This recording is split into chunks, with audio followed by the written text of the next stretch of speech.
घोटाळ्या उघडकीस आणल्याच्या प्रकरणावरून पुन्हा धनंजय मुंडे अडचणीत येत असल्याचे दिसत आहे. काय आहे हा दावा संपूर्णपणे जाणून घेण्यासाठी तुम्ही जर एनजीटीव्ही मराठी न्यूज चॅनलवरती पहिल्यांदाच आला असाल तर नक्की सबस्क्राईब करा. नमस्कार, मी बंदगी एनजीटीव्ही मराठी न्यूज चॅनलमध्ये तुम्हा सगळ्यांचं सहर्ष स्वागत करतोय.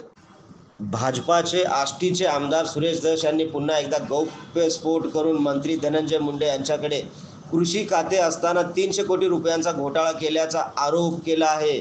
या आरोपाने राजकीय वातावरणामध्ये पुन्हा एकच खळबळ उडाली आहे.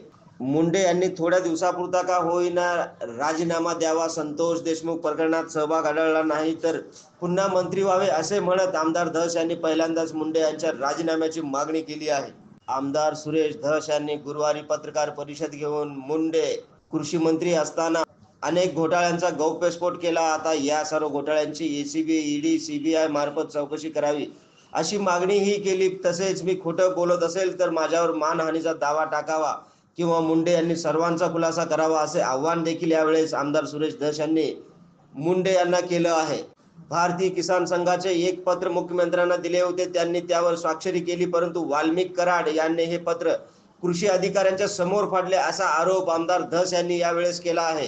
धनंजय मुंडे कृषी मंत्री असताना केलेले घोटाळे, नॅनो युरिया आणि नॅनो डीएपी मध्ये घोटाळा केला. धनंजय मुंडे यांनी निविष्ठा खरेदीच्या बाबतीत बदल करून एमआयडीसी साठी 264 कोटी आणि यंत्रमाग महामंडळासाठी 70 कोटी असा भ्रष्टाचार केला. नॅनो युरियाचा दर 112 रुपये असताना तो 212 रुपयांनी खरेदी केला. यात 21 कोटी 26 लाखांचा घोटाळा केला आहे. नॅनो डीएपी 300 रुपये प्रति 500 मिलीबॅग या किमतीला बाजारात मिळतो आणि यांनी तो 590 रुपयांना घेतला. यात जवळपास 56 कोटींचा भ्रष्टाचार आहे असे आरोप आमदार सुरेश धस यांनी धनंजय मुंडे यांच्यावरती केले आहेत. या बातमीवरती आपली काय प्रतिक्रिया आहे ते आम्हाला कमेंटद्वारे कळवा.